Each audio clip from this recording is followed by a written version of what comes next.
Seja bem-vindo ao resumo da semana, oportunidade na qual você tem de ficar bem informado sobre tudo o que acontece na política nacional e internacional. E vamos para os fatos dessa semana.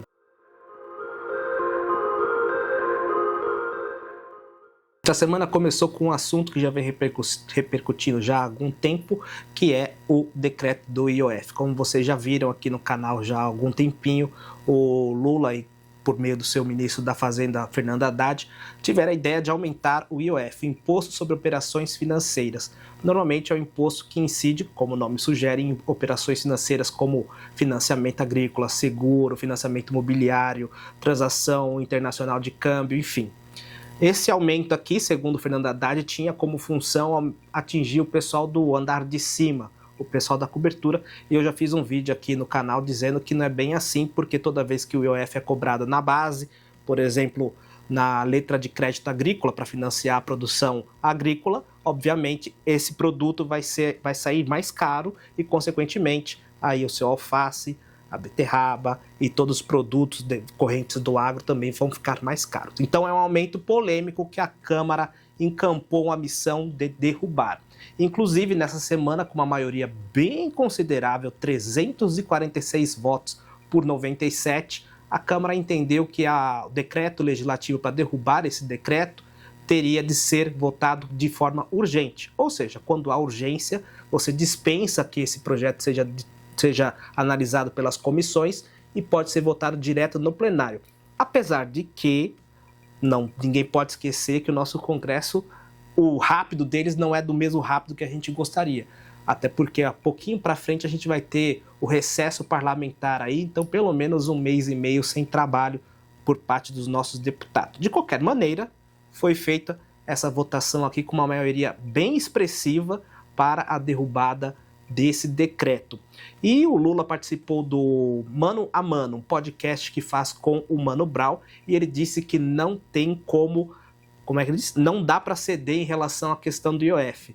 Mas lembrando que o poder executivo e o poder legislativo são poderes diferentes. Você não tem como impor lá do Palácio do Planalto a sua decisão para o Congresso. Só tem uma forma de você convencer os deputados: dinheiro. E foi justamente por isso que o Lula quadriplicou o valor empenhado para pagar as emendas parlamentares nessa semana. Veja, por exemplo, aqui tem um gráfico mostrando dia a dia, como vocês podem ver aqui, e no dia 16, que foi o dia que o Congresso Nacional iria votar essa urgência para derrubada, o valor empenhado deu uma subida considerável, demonstrando aí que o Palácio do Planalto vai fazer aquilo que sabe fazer de melhor: comprar os deputados. Obviamente, o Congresso Nacional diz que vai fazer a vontade popular e vai derrubar esse decreto, mas nós temos de lembrar também que o Lula já disse, por meio da Gleisi Hoffmann, que se não tiver esse decreto, não tiver esse aumento do IOF, talvez as emendas parlamentares não sejam pagas.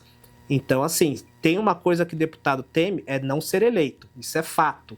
Porém, ficar sem dinheiro também. Afinal das contas, ano que vem é ano eleitoral e é necessário que todos esses deputados federais, deputados estaduais, no caso aqui deputados federais e senadores, consigam levar recursos para suas bases eleitorais, para preparar o terreno para a eleição 2026.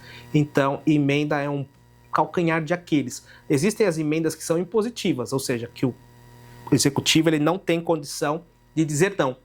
Porém, elas são um pequeno valor, considerado ao grande, mais de 50 bilhões de reais, que são as emendas opcionais, optativas, que não são obrigatórias e aí realmente ficam de acordo com a vontade do executivo. Então, realmente aqui é um jogo sujo, porém legal, mas eu não posso dizer que não seja imoral. Houve esse pequeno aumento aí, demonstrando que o Planalto está dobrando, no caso quadriplicando a aposta para a manutenção do imposto sobre operações financeiras. Lembrando, eu já falei aqui no canal, não se iluda quando dizem que só vai atingir o andar de cima, porque ele atinge também operações que atingem o andar de baixo. Letra de crédito agrícola, letra de câmbio, letra de crédito imobiliário, então seu financiamento imobiliário pode ficar mais caro, enfim. E outras situações também atingindo fintechs, então você que tem uma conta no Nubank também pode ser atingido. As bets, que hoje tem uma grande penetração na vida da sociedade, na vida social, principalmente nas classes mais baixas, então também aí a sua odd vai cair. Enfim, esse IOF aí, por mais que tenha dito que vai mirar no andar de cima, atingiu a todos inconsequentemente. De qualquer maneira aí, mais um embate entre o Palácio do Planalto e o Congresso. Vamos analisar porque depois esse decreto vai passar lá na Câmara e podemos ou não ter a sustação desse decreto. Vamos acompanhar.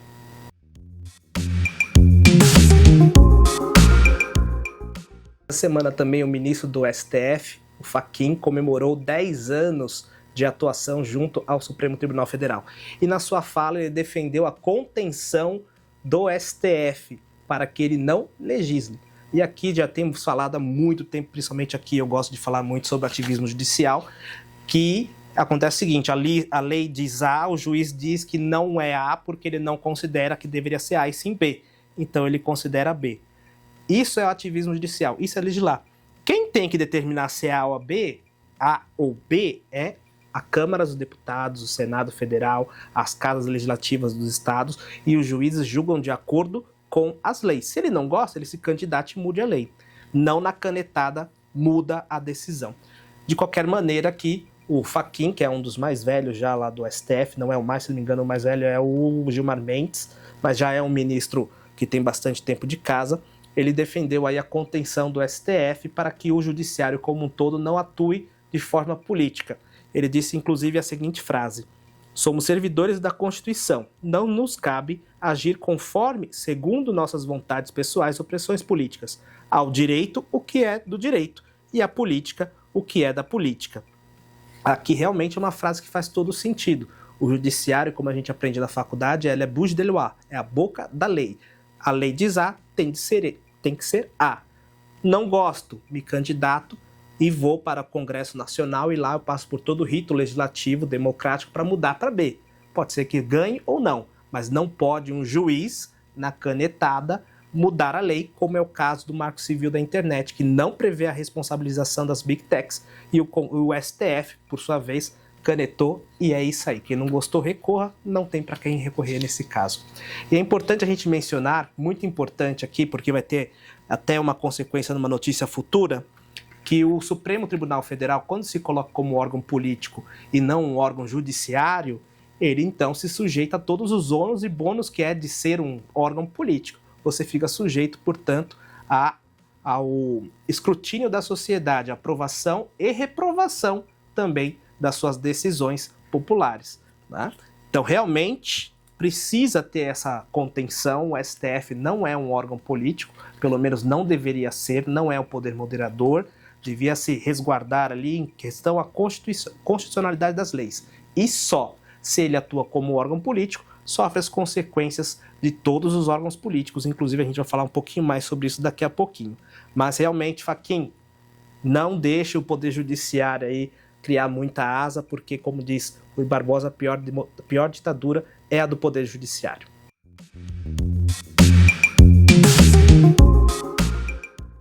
Quem já é aqui de casa já há algum tempo sabe que eu sou a favor da liberdade de expressão ampla. Você pode falar o que você quiser e, claro, responda. De qualquer maneira, algumas pessoas entendem o contrário e até no Supremo Tribunal Federal tem gente que entende que a censura prévia é admitida, mesmo que em casos excepcionais, apesar da Constituição dizer o contrário. De qualquer forma, nós temos uma decisão aqui bem interessante. Juíza proíbe documentário com críticas à XP Investimento, mas vídeo segue no ar. O Daniel Penin, um youtuber já consideravelmente bem famoso, falou bastante sobre o caso da Blaze e o caso daquela agência que teve, querendo ou não, uma ligação com uma morte de uma menina lá em Minas Gerais. Ele fez um vídeo sobre a XP Investimento, porque, como vocês sabem, a XP tem alto índice de performance no mundo financeiro. E em março, a Grizzly, uma consultoria lá de Nova York, acusou que a XP faz parte de um esquema Ponzi. Esquema Ponzi é um tipo de pirâmide financeira. E o Daniel Penin fez um documentário falando sobre isso, demonstrando ali como é que foi a acusação e o que é o esquema Ponzi. O esquema Ponzi é o seguinte: eu faço uma proposta de pagamento de R$200 para você se você me der R$100. E aí você me dá aqueles R$100, eu chamo mais outras pessoas com a mesma proposta e assim eu vou ganhando dinheiro. Conforme eu vou pegando dinheiro de cima, eu vou remunerando de baixo. Pego do de baixo, remunero de cima. O de cima faz propaganda de que o esquema é lícito e mais pessoas vêm. Só que isso aqui tem uma pequena fragilidade. Não existem pessoas suficientes para ter a base da pirâmide. Uma hora a pirâmide cai. Segundo Daniel Penin, a Grizzly, faz parte de um esquema Ponzi. E em março, os advogados da XP disseram que iam tomar as medidas necessárias. Eu vi o vídeo, ele está aqui no YouTube, no canal do Daniel Penin, não vi nada demais. De fato, aqui ele se limitou bem a demonstrar o que ele tinha de informação sobre o caso da XP Investimentos, demonstrando realmente que ela tinha performance muito maior do que outros bancos tradicionais como Itaú, Santander e Bradesco, e que, portanto, fazia jus aí uma consultoria desconfiar. Uma coisa que chamou muita atenção aqui é que o advogado da XP é filho do ministro do STF, Luiz Fux. E aí você tem uma questão de imparcialidade da justiça. Pode ser a decisão que for, o juiz mais probo que for, você vai ficar sempre com a pulga atrás da orelha de que existe aí um possível tráfico de influência, uma influência do nome ali, a hora que o juiz vê Fux na assinatura e faz aquela ligação direta com o ministro do STF, você na hora fica aí com um pé atrás e vai dar uma decisão que não desagrade aquela pessoa, porque sabe que você pode sofrer consequências, né? Afinal das contas, é o Supremo Tribunal Federal. E aí existe toda uma discussão sobre a influência que as pessoas que têm um sobrenome famoso, entre aspas, né? Você tem, por exemplo, o ministro Zanin, que era advogada, ele foi para o Supremo, a esposa dele continuou tocando os negócios. É uma discussão bem interessante aí, que demonstra exatamente isso, né? Existe uma questão na política bem antiga que diz que a mulher de César tem que parecer honesta. Não necessariamente ser, mas tem de parecer. Coisa igual é em relação à justiça.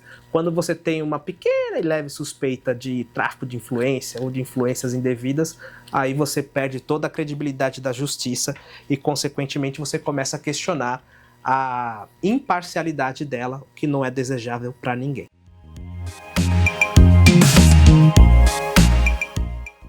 Essa semana também o Congresso se reuniu em sessão extraordinária e para discutir diversos vetos presidenciais, mas aproveitando que o Congresso já estava reunido, o presidente do Congresso, que é o presidente do Senado, o Davi Alcolumbre, ele leu o requerimento de instauração da CPMI para investigar as fraudes de descontos no INSS. Aquela roubalheira que foi identificada no INSS.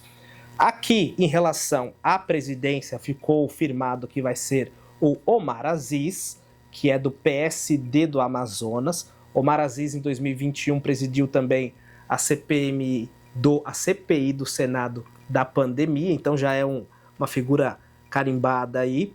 E todo mundo sabe que ele é mais pendente para um lado do presidente da República. Então, está tendo uma batalha bem considerável lá na Câmara, já que é uma CPMI, Comissão Parlamentar Mista, ou seja, tanto deputados quanto senadores. Então, se a presidência vai para o Senado, que a relatoria vá para a Câmara. Então, a oposição está lutando para receber essa relatoria. O PL defende que a Coronel Fernanda, do PL do Mato Grosso, seja a relatora. Afinal das contas, foi ela que colheu as assinaturas, ela que é a autora desse requerimento. Porém, o Hugo Mota, que é o presidente da casa, já disse que não vai dar essa relatoria para o PL e vai procurar um partido mais do centro.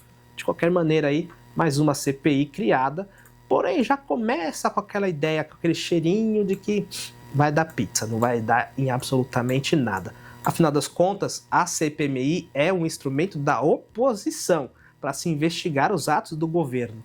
E aí você começa a tolher a oposição logo no começo, realmente não faz muito sentido. Óbvio que também é uma decisão considerável do Hugo Mota, principalmente do PL, não colocar, por exemplo, o Nicolas Ferreira, que era um dos deputados que estava pedindo essa CPMI, porque aí você polemiza muito e cria uma resistência ao relatório que sequer existe prévia. Ou seja, por mais que o relatório fosse totalmente íntegro, muitos deputados da situação do governo iam votar contra só pelo fato de ser o Nicolas Ferreira.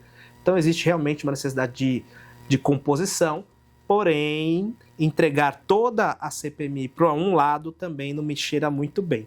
De qualquer maneira, como eu disse, vai ter ainda as indicações do partido, de todos os integrantes dessa CPMI, muito provavelmente só vai começar depois do recesso parlamentar, e aí você estando aqui conosco, você vai ficar por dentro também do que acontece lá nessa CPMI.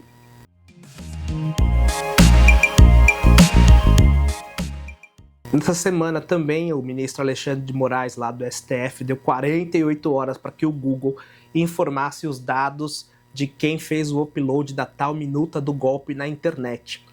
Obviamente, o Google respondeu dizendo que não tem como fazer essa informação, porque o Google não é o dono da internet.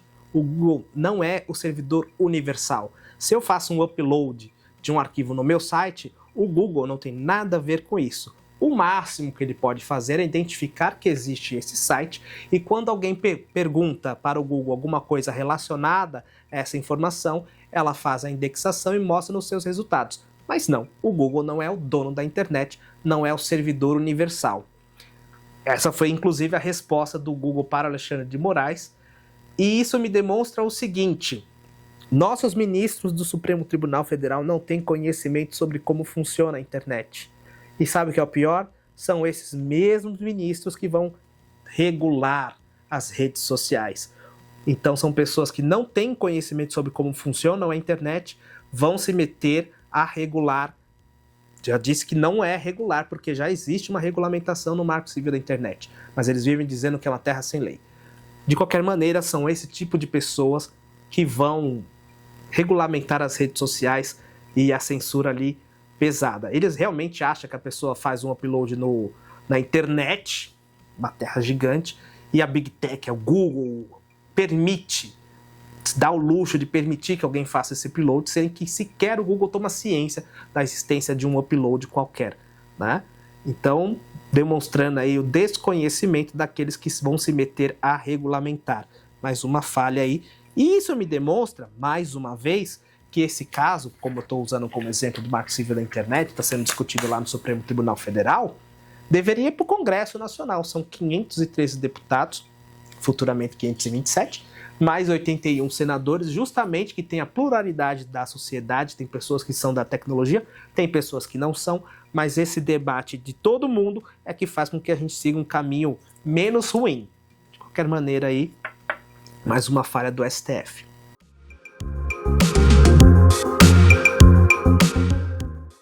Eu falei agora há pouco do Fachin falando, né, que o Poder Judiciário tinha que se conter, e eu disse que realmente tinha que se conter, porque quando você se coloca como um órgão político, você recebe todos os ônus e os bônus. Os ônus é justamente estar em escrutínio todo dia, vigilante das pessoas. E foi nessa toada aqui que o STF, então, garantiu de forma unânime para... Vou refazer, que não é forma unânime. É maioria. Começa do jeito que você começou. Tá vendo? Agora foi. Tudo bem. Agora há pouco eu falei do Fachin, falando da necessidade de contenção do Poder Judiciário, que o Poder Judiciário não é um órgão político. Infelizmente ele está falando isso porque, de fato, hoje o Poder Judiciário se coloca como órgão político, e quando se coloca como órgão político, você recebe os bônus de o ser e os ônus também de sê-lo. Um dos ônus de ser um órgão político é que você fica na eterna vigilância, no eterno escrutínio público, ou seja, as pessoas ficam olhando o que você faz. E é nesse cenário que o STF formou a maioria para garantir segurança vitalícia aos ministros. Então aqui nós temos um ministro que já foi aposentado, hoje ele tinha 3 anos de segurança, então você se aposentou, o judiciário lhe garante ainda 3 anos de segurança para você ir sendo esquecido pela sociedade. Porém, o ministro Marco Aurélio, que já foi um ministro, já se aposentou, disse que o Brasil vive tempos estranhos e que por conta disso ele pediu ao Supremo Tribunal Federal, por meio de um processo administrativo, ou seja, não veio projeto de lei, foi o próprio Tribunal de Justiça, que o presidente Luiz Roberto Barroso quem o decidiu que agora não são mais 3 anos prorrogáveis por mais 3 anos, e sim vitalício, dada a visibilidade aí que o tribunal tem tido nos últimos anos. Lembrando que essa visibilidade não foi à toa, foi justamente a interferência dele nos outros poderes, que fez com que o tribunal tivesse tanta visibilidade. Consequentemente, hoje a gente sabe os 11 ministros do Supremo e não sabe os 11 convocados na seleção. Coisa que, se eu pegar anos atrás, há uma década, era justamente o contrário. Esse protagonismo do Supremo faz com que ele fique na vidraça, fique ali no alvo. E, consequentemente, alguns ministros são alvo de algumas hostilidades aí por conta de algumas pessoas. Esses tempos estranhos, portanto, fundamentaram o pedido do Marco Aurélio. O Barroso, então, considerou que sim, a segurança agora é vitalícia para todos os ministros, inclusive os aposentados. Eu disse que essa discussão veio toda pelo Supremo Tribunal e a minha crítica é de que deveria ser discutida no Congresso Nacional. Aí você pode falar, é uma interferência de um poder ao outro. Essa lei aqui disciplina os benefícios, inclusive a segurança, dos ex-presidentes da República. E foi feito pelo Congresso Nacional. Ou seja, é no Congresso Nacional que se debate toda a instrução, toda a norma que vai ser aplicada na sociedade. Afinal das contas, esse segurança vai ter custo. E quem vai custear? Seremos eu e você. Consequentemente, o mínimo que eu espero é que os nossos representantes sejam consultados e possam debater isso. Não venha uma decisão individual do Supremo Tribunal que não é, vamos dizer assim, sujeita a qualquer tipo de controle. Você precisa sim ter o debate. Afinal das contas, eu vou pagar. O mínimo que eu quero é que tenha uma discussão. Mas é justamente por isso que o Fachin estava falando do Poder Judiciário se conter. Ultimamente, o STF, principalmente, toma as decisões à revelia de outros órgãos e, infelizmente, não há nada a ser feito. De qualquer maneira, aí agora eles têm a segurança vitalícia. Concordo que eles têm que ter segurança por ser pessoas expostas? Até posso concordar, mas eu discordo da forma como essa discussão foi tomada unilateralmente pelo STF.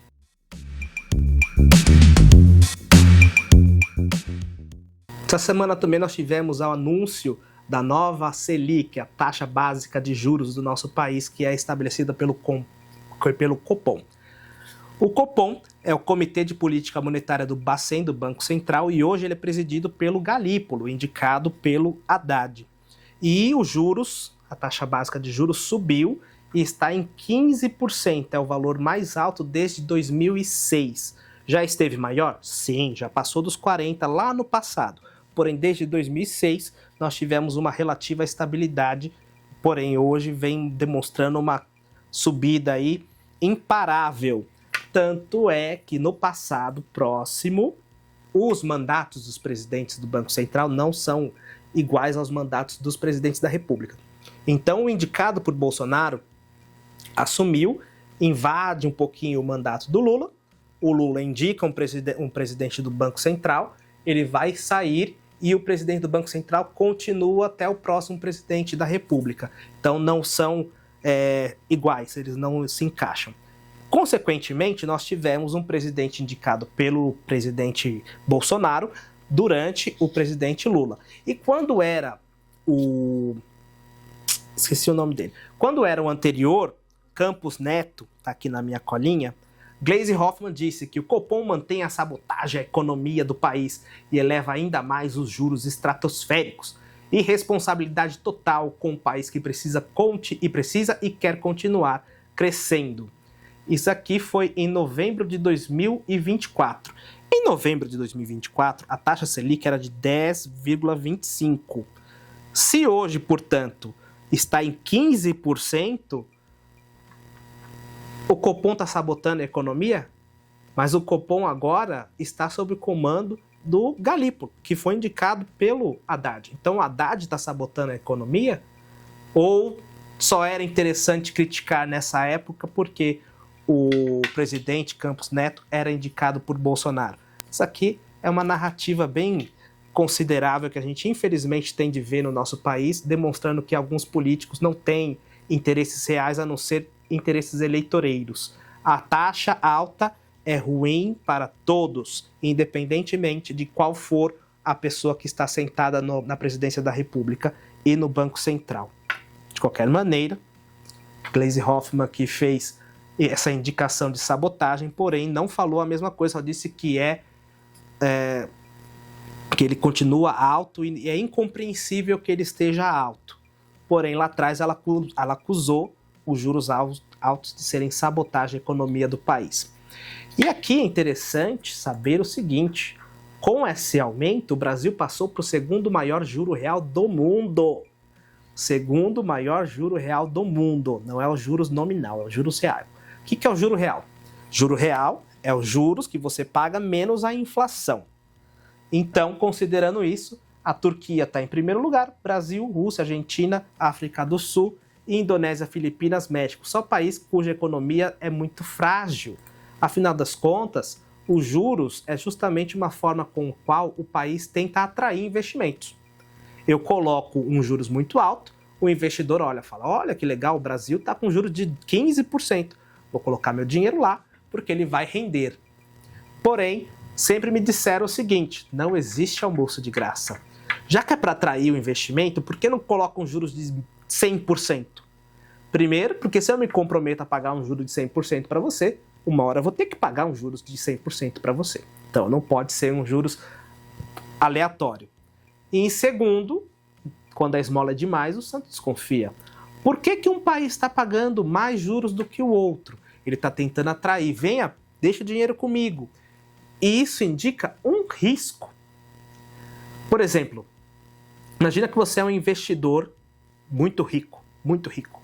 Você vai deixar o seu dinheirinho na Turquia, que rende 14,44, ou você vai deixar nos Estados Unidos, que rendem 0,48.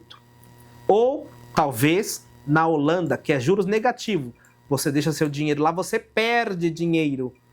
Aí você fala, por que esses países deixam negativo? Porque ali tem estabilidade e segurança de que o seu investimento não vai desaparecer. Então, essa estabilidade tem um custo. Você deixa seu dinheiro lá, você vai perder dinheiro, você vai perder 1,72 investido no Japão, porém, o seu dinheiro vai estar lá, sem problema nenhum. Enquanto em países mais instáveis, eles colocam uma taxa de juros mais alta, porém o risco de você receber um calote, o risco de vir um presidente maluco e disser, não vamos pagar mais os juros, como você escuta todas as eleições, tem que parar de pagar juros para o capital especulativo.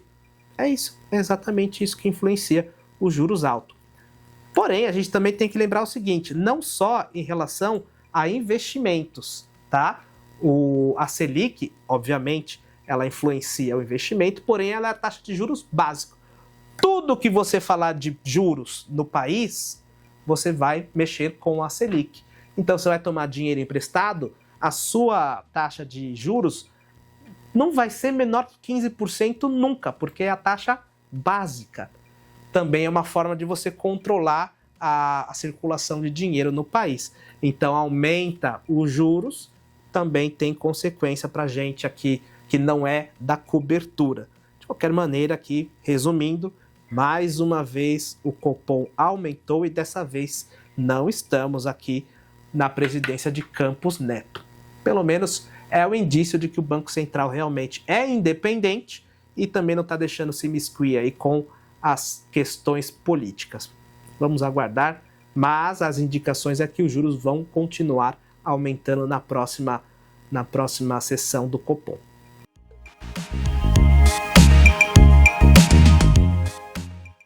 Essa semana o presidente da República participou do Mano a Mano, um podcast que é feito com o Mano Brown. Eu não posso colocar aqui porque foi feito no YouTube, consequentemente tem uma questão de direitos autorais, mas é facinho você achar. E o que me chamou a atenção, dentre várias as falas que ele disse, foi essa aqui. Se eu for candidato, é para ganhar. Lula também disse o seguinte, essa frase eu achei bem interessante e digna de nota.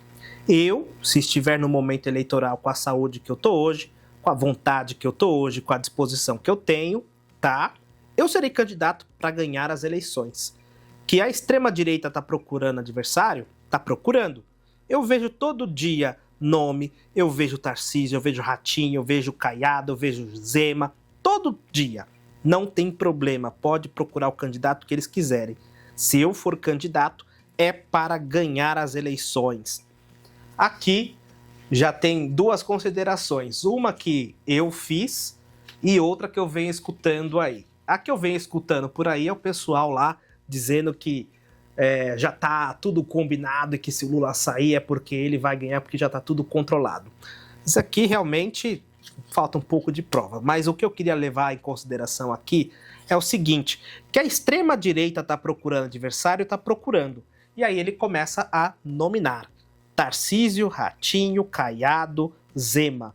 Essas pessoas são consideradas extrema-direita, né? É uma estratégia muito rasteira você colocar, atribuir ao outro a questão de extremismo para você se chamar a si próprio do grande paladino da justiça, aquele que vai enfrentar os extremos, né? Eu vejo aqui muito equilíbrio no nome dessas pessoas, inclusive eu acho que eles são bem centrados, né? O Zema, que é do Novo, Caiado, que é do Goiás, Ratinho, que é do Paraná, se não me engano, e Tarcísio aqui de São Paulo, todos eles governadores, são governadores muito, abre aspas, simpáticos ao centro, né? E eu não os vejo como extremista. Existem muitos outros candidatos que fariam um embate muito mais com o Lula, que nesse sentido seria de extrema esquerda, né?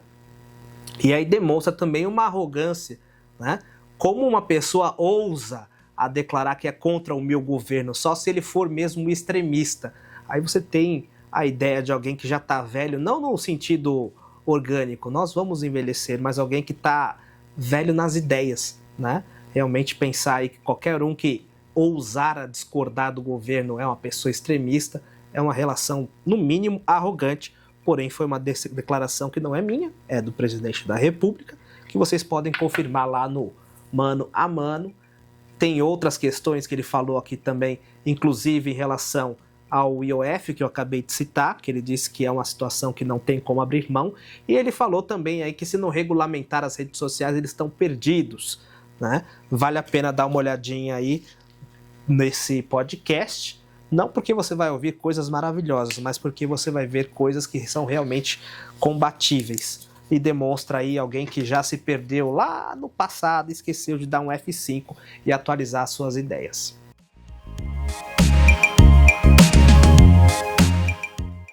Nosso excelentíssimo senhor ministro Alexandre de Moraes não tem uma única semana no qual nós não colocamos ele nos holofotes aqui no resumo da semana, né?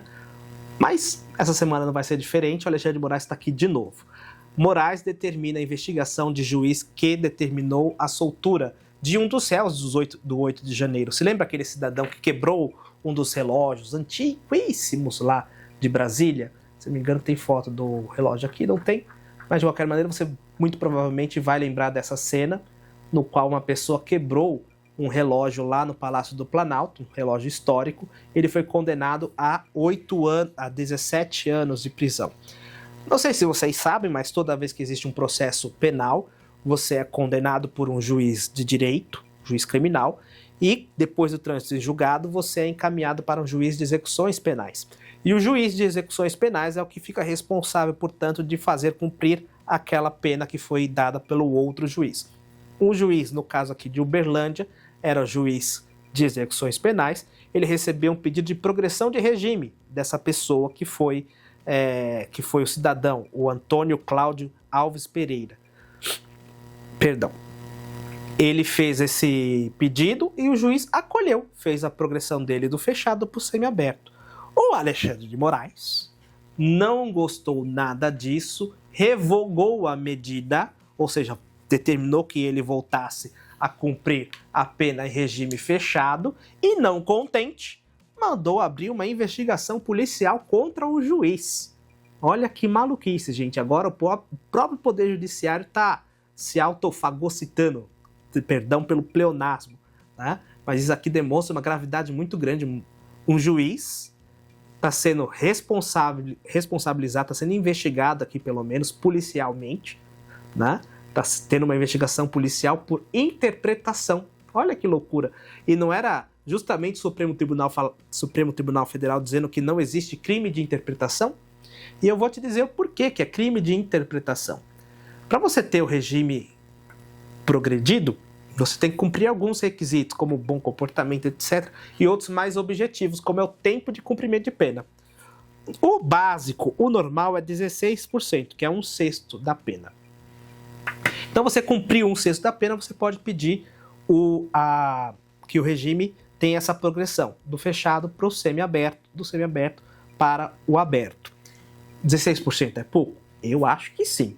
Porém, é a lei. Se eu não gostar, me candidato e aí eu tento fazer a aprovação de uma alteração no Congresso Nacional. Enquanto isso, é dessa maneira, é 1/6.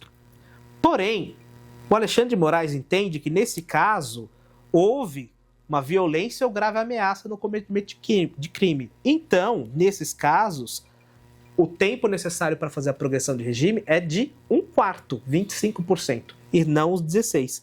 Então, por conta dessa divergência, se o crime foi cometido com grave ameaça ou violência, é que o juiz da execução penal determinou a progressão e o Alexandre de Moraes determinou a revisão.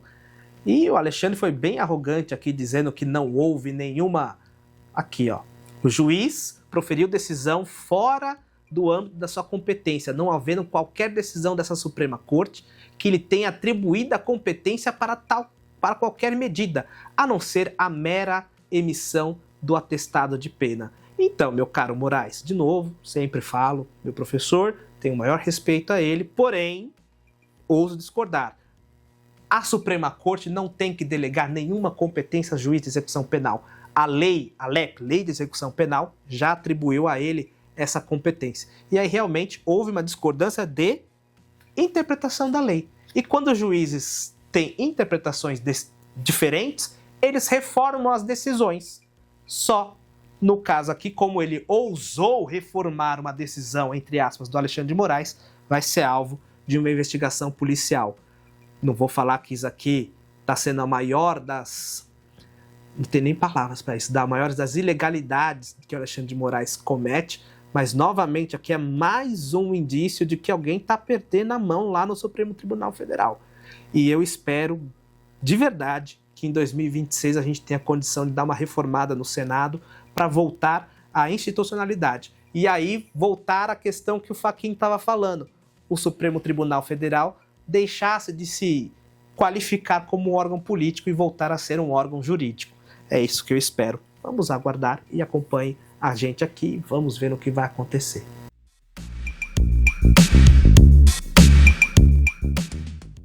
Agora umas notícias mais rapidinhas, que não vale a pena a gente ficar perdendo 10 minutos falando sobre elas, porém achei interessante da gente colocar aqui. O Senado aprovou uma lei lá no passado, já faz um mês e meio, se não me engano, de uma lei que proíbe piercings e tatuagens em cães e gatos. A hora que eu li isso, eu achei muito estranho. Eu falei, meu Deus, o que está acontecendo? Porém, eu descobri que sim, tem gente que faz isso com os bichinhos, gente. Você tatuar a si próprio, ok, você deu o aval de fazer essa marca permanente na tua vida, né? Agora, tatuar o cachorro, gente, muita gente vai falar, ele é minha propriedade. Nem por isso aí eu vou colocar... E eu não faço tatuagem, porque eu morro de medo de doer. Mas aí coloca o bichinho que não tem como se manifestar aqui em relação a isso. De qualquer maneira, agora a pena pode chegar até 5 anos de prisão para o dono que permita que a tatuagem seja feita. Lembrando que é sobre cães e gatos. Então, se você tem um outro bicho, ainda tá tudo bem. Mas se você for pego tatuando ou permitindo que se tatue o seu cachorro ou o seu gato, você pode ficar sujeito a uma pena de até 5 anos. Lembrando que 5 anos não dá prisão. É aquela pena simples que você paga uma cesta básica, faz uma transação penal e tá tudo certo. Porém, é uma alteração. Outra notícia também digna de nota é que, de acordo com o Datafolha, pela primeira vez na história brasileira, o número de petistas e bolsonaristas empatou. É o número, então empatou.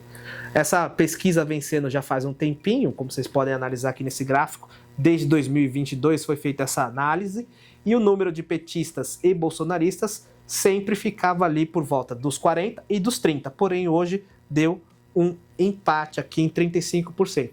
35 mais 35, 70%.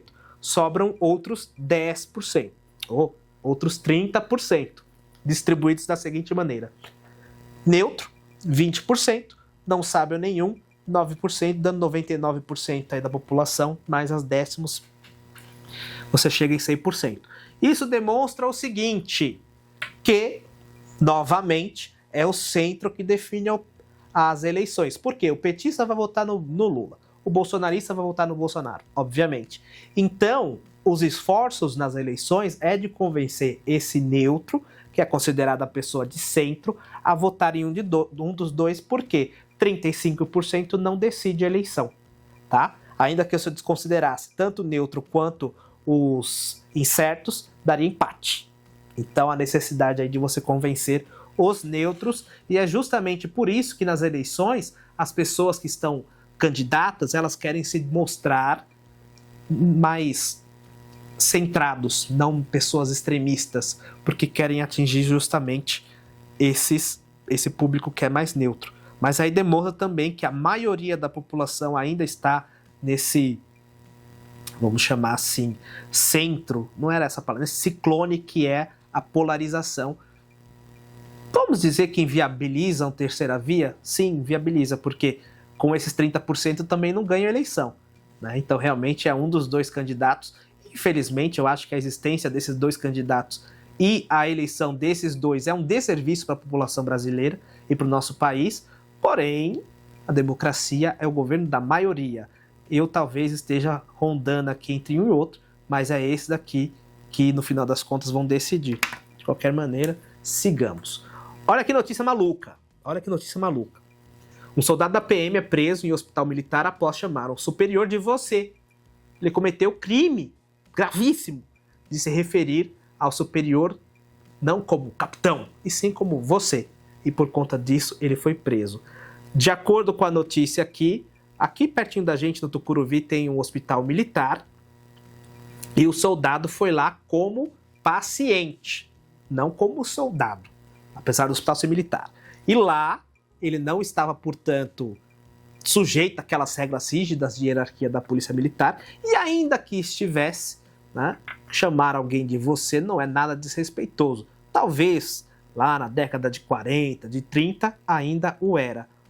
O mundo evoluiu. De qualquer maneira, eu lembro muito, a gente falou aqui do ministro Marco Aurélio, um pouquinho agora sobre a segurança dos ministros, e teve uma sessão que uma advogada inadvertidamente chamou um dos ministros de você, e não de Vossa Excelência. Na hora, o ministro Marco Aurélio interrompeu a sustentação oral dizendo que era um absurdo, porque existia uma liturgia, blá, blá, blá, blá, blá, blá. Arcaísmos que, infelizmente, a minha profissão ainda quer manter, mas que também tem repercussão aqui na polícia. O advogado defendeu que ele foi lá como paciente, consequentemente não tem obrigação nenhuma de se referir ao outro como Vossa Excelência. Mas, de qualquer maneira, foi preso aqui e a polícia agora vai investigar. Outro caso, olha, engraçado. Janones culpa Nicolas e oposição por alta de conta de luz, mas votou pela medida. Então, Janones, o divulgador de fake news e rachador oficial da República, ele fez aqui uma acusação ao seu colega Nicolas, que também é deputado lá de Minas Gerais, onde o Janones também é. Então fica essa briguinha entre eles. Tem 513 deputados, mas normalmente são esses deputados que ficam sempre na briga entre si, porque são ambos de Minas Gerais. Então Janones disse que a conta de luz vai ficar mais cara por conta do Nicolas, mas o Janones foi um dos que votou pela medida que, na cabeça dele, vai fazer encarecer a conta de energia elétrica. Segundo ele, aqui houve um erro, ele se enganou. De qualquer maneira, vai ficar registrado lá na ata que Janones votou a favor da medida, que agora ele tenta culpabilizar outro. Essa semana também, obviamente, nós temos o avanço do conflito lá entre Irã e Israel. Israel está fazendo ataques no Irã porque o Irã, segundo investigações, está em fase avançada do desenvolvimento de armas atômicas e ninguém quer um Irã atômico. Aí tem diversas questões, diversos posicionamentos, porque se eu não sou signatário do Tratado de Não Proliferação de Armas Atômicas, eu não fico sujeito, portanto, a uma proibição. Mas aí ficam os gerentes do mundo sendo contrários ao desenvolvimento de armas.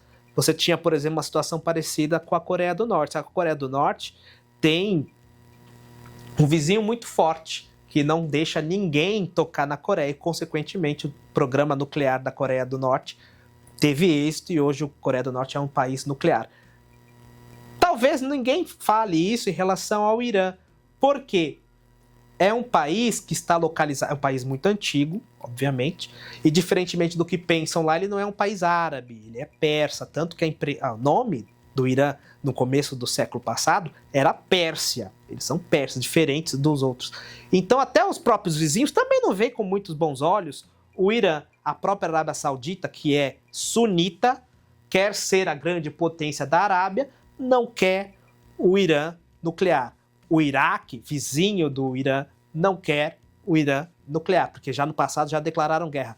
E, obviamente, Israel não é árabe, não é muçulmano, mas tem todo o interesse também de que o Irã não seja nuclear. Afinal das contas, como eu expliquei no vídeo que eu gravei essa semana, eles não compartilham fronteiras. Porém, se eu tiver uma bomba nuclear e um ICBM, eu não preciso dessa fronteira. Posso jogar a bomba lá pela atmosfera. Consequentemente, aqui nós temos um conflito. Essa semana está escalando bastante. Os Estados Unidos pode ser que eles também entrem, porque que é formalidade, né? Nós temos os bunkers, segundo o que dizem, as usinas de enriquecimento e desenvolvimento dessa arma são subterrâneas, em bunkers, ou bunkers, que essa é a pronúncia certa, que é uma palavra em alemão. E as armas que atingem bunkers são americanas, então você teria aí a necessidade dos Estados Unidos intervirem, só que o Irã não é um país eco, é um país, como eu disse, muito histórico, tem muita gente lá, se não me engano, são mais de 100 milhões de habitantes, então pode ser que mexer com ele faça com que tenha um conflito generalizado no já instável Oriente Médio. Uma coisa que eu quero falar aqui, eu falei para vocês do vídeo que eu gravei, né, para vocês. E olha que eu falo da censura. Conteúdo sob análise. Até hoje, o TikTok não liberou meu vídeo. Vou falar que eu tô indignado. Falando aqui, toda vez que fala de alguma coisa, vamos dizer assim, que tem potencial de ser ofensivo, um assunto delicado, normalmente as redes sociais dão aquela parada. Tanto é, ó, eu vou colocar aqui na frente de vocês, visível para todos. E aí daqui a pouquinho ele vai ser corrigido aqui, visível para somente eu, aqui. O TikTok restringiu em segundos, como vocês viram agora. É um tema que é sensível, ok, você tem um mínimo de controle, porém já tem bastante tempo aí, o que demonstra que alguns assuntos não são interessantes de serem tocados na plataforma que tem censura. E é justamente por isso que eu defendo a liberdade de expressão. Tenho plena consciência de que não falei nada demais, tanto é que aqui no YouTube, quanto lá no Instagram, o vídeo correu normalmente. Mas se você quiser dar uma olhadinha, não vai no TikTok. Vai aqui no YouTube ver o short sobre a questão do Irã e Israel, que eu explico toda a problemática em 90 segundos. Então é um vídeo que vale a pena você dar uma olhadinha. E, com certeza, nas próximas semanas, esse assunto voltará ao resumo da semana. E é com essa bela imagem do Tribunal de Justiça aqui do Estado de São Paulo que nós vamos passando para o encerramento desse resumo da semana. Se você me aturou até aqui, primeiro, meu muito obrigado, né? E segundo, é porque você gostou do vídeo. Entendo gostar do vídeo, mostra para todo mundo, deixa o seu curtir, o seu comentário, compartilha esse vídeo no grupo da família, também se inscreve no canal. E, se possível, ativa o sininho, porque toda vez que eu trouxer um vídeo novo para cá, o YouTube vai te notificar e aí você vai ficar por dentro de tudo que acontece na política nacional e internacional. Por esse vídeo é só, até a semana que vem. Tchau, tchau.